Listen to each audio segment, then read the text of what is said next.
Anybody who was a peaceful protester on January 6th, day one pardon. Multiple capital entries. The exact same people, by the way, who couldn't understand why those who have been oppressed for decades by officers might have decided they had enough.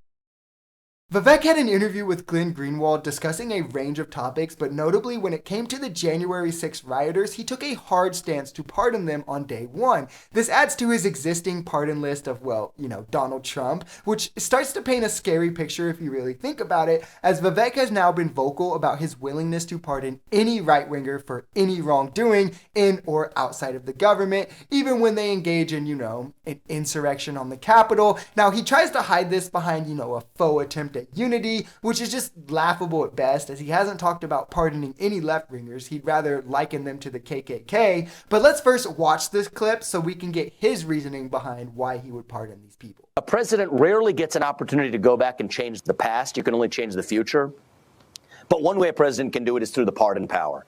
And so I have a list of day one pardons I'm committed to, Glenn. Anybody who was a peaceful protester on January 6th, day one pardon. Anybody who had their due process rights denied, including Brady Rule violations or otherwise, day one pardon.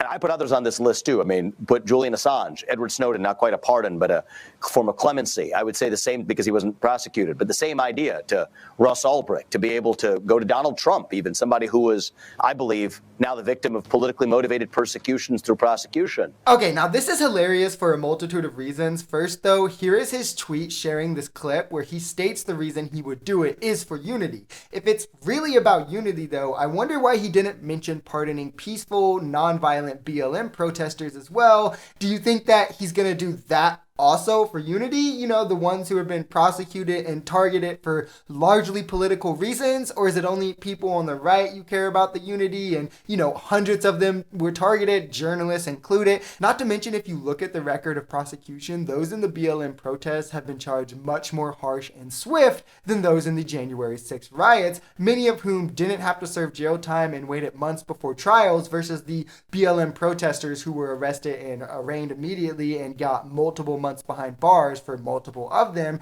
Really what he means by unity here is pardon all of the conservatives, we'll bring all the conservatives together and that are, being rightfully targeted, as there is evidence being brought forth also to show why they're being targeted, hours of videos. And also, he'll get his buddy Donald Trump out of it too when he's at it. But we're going to forget pardoning anyone based off innocence. And by the way, the video footage from January 6th was able to be subpoenaed by the defendants. It just hadn't been released to the public right away because there was vital information such as White House escape routes and other sensitive details that they didn't want released publicly. But now that Republicans are in charge, they're like, screw it, for Trump, anything. It's all really just a weak attempt to try to stir up a controversy for people who aren't very well read up on the facts in the matter. It's sad, really, but when you're polling 4%, I guess you got to do whatever you can to make headlines, I guess. I don't know. Since the footage has been released, though, the entire right wing,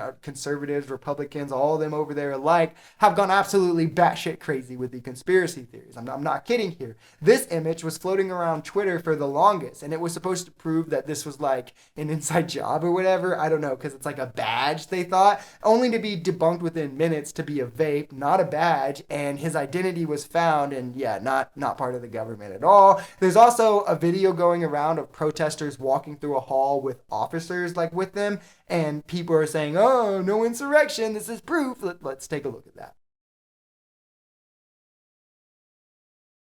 When you see clips like this, context is always important to apply to them. They were not only outnumbered greatly by these mob, and there had been injuries and casualties suffered on the police's ends, they had to be strategic about where to fight this large group, being outnumbered where they could easily lose, versus when to be peaceful and try to evade them from sensitive areas. And also they're cops, so 80% of them were never built for this kind of life outside of, harassing innocent black kids, so they were probably shitting bricks when this happened. But a lot of this has also been explained pretty clearly as cops leading these protesters away from these sensitive areas to less sensitive areas, like the Senate chamber halls, leading them away from there where government officials and high-ranking members are, to other places where they can contain them more and keep the damage being done to be less severe. And in situations where they don't have the numbers to fight them, Obviously, they're going to have to do something like this or try to lead them out of the building altogether is another explanation. And for every video like this that you see, by the way, you see hours of footage like this.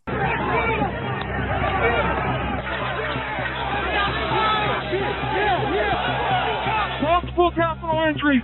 Multiple capital injuries.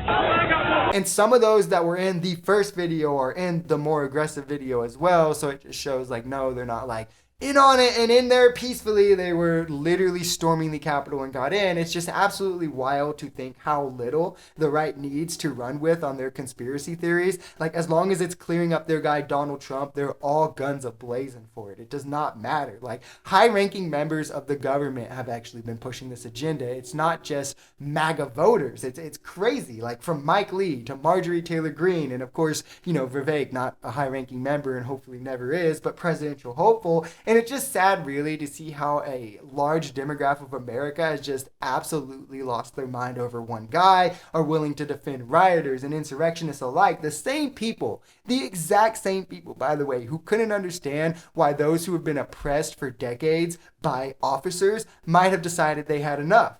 But now, you know, doing an insurrection over Trump having his feelings hurt because he lost is justification enough, no questions asked. If you enjoyed this video, we're Social Society. We're a commentary channel influenced by politics, society, and the economy. We're also pretty left-leaning on this channel, but we're open to our right-wingers as well. The biggest thing here is having conversations that get everyone to the bottom of the truth. If that sounds like something that could interest you, consider smashing that subscribe button, leaving us a like, or even commenting on this video, because the only way we become a society is together.